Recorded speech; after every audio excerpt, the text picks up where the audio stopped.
Additionally, the Constitution in Article 36 confers all citizens with the freedom of association.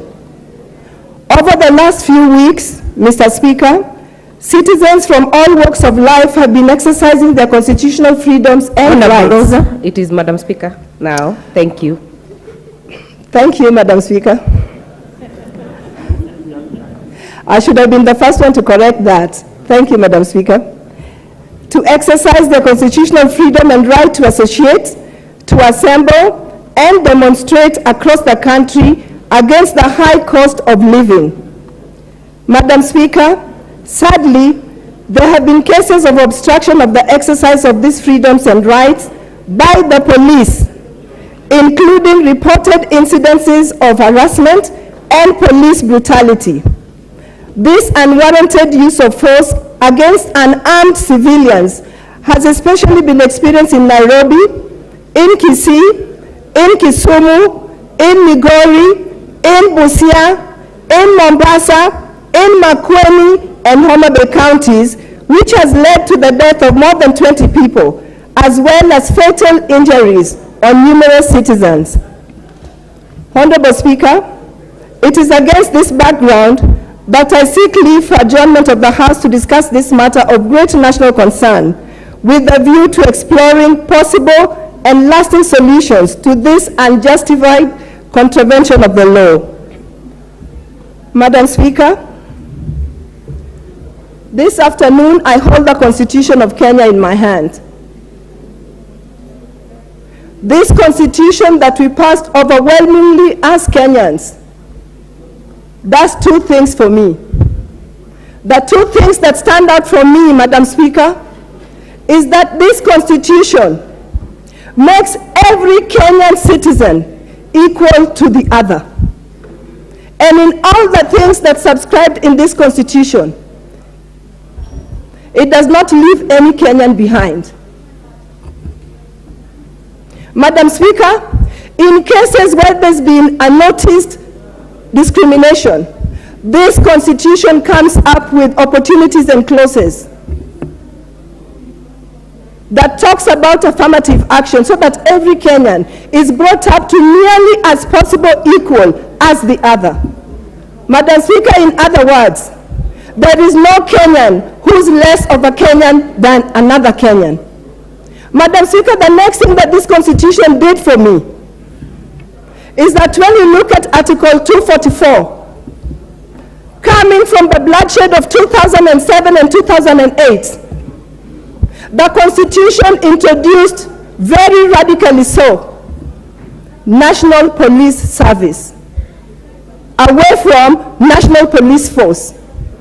Because the Constitution recognized that in 2007 and 2008, the police were brutal and a lot of lives were lost as a result. And if you look at 244C, one of the specific mandates that National Police Service is given, and I quote, Madam Speaker,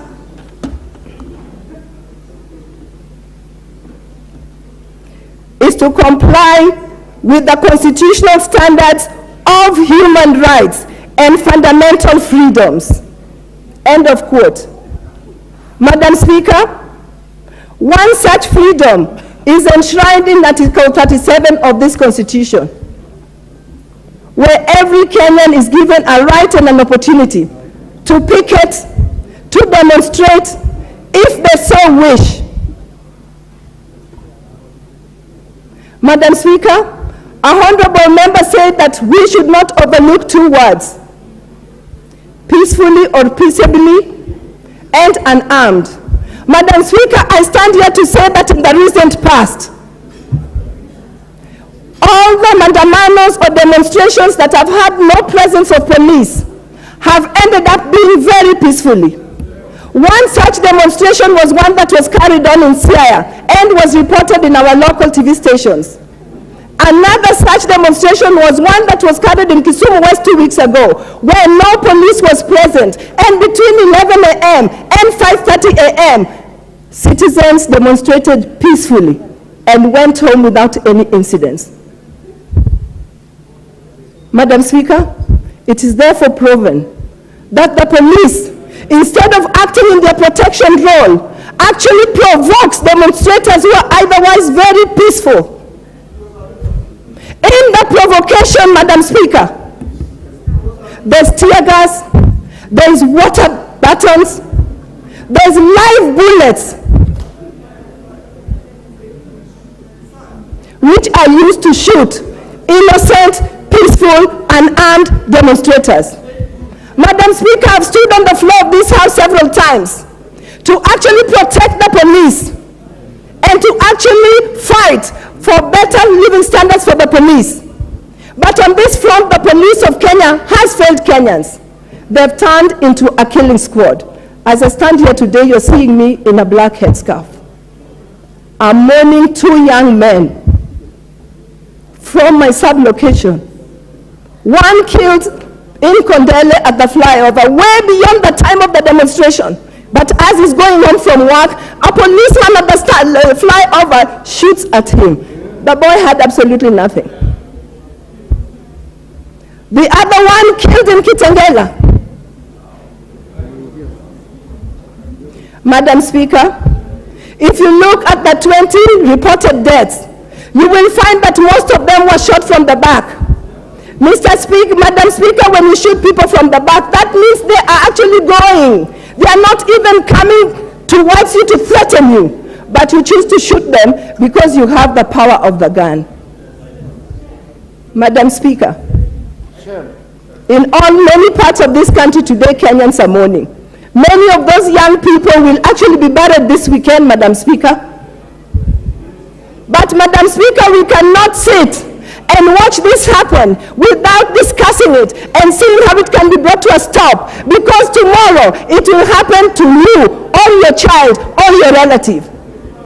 Madam Speaker, despite the fact that the National Police became a service and not a force, Madam Speaker, the curriculum of the training of the police still remains the same. And it's for this House to actually ensure that even the training of the police changes so that the police becomes a service and not a force. Madam Speaker, I don't care which side of the divide you're from. Because when the time comes and you face that policeman with a gun, a policeman who's only been trained to shoot, you will die, whether you belong to which side of the political divide.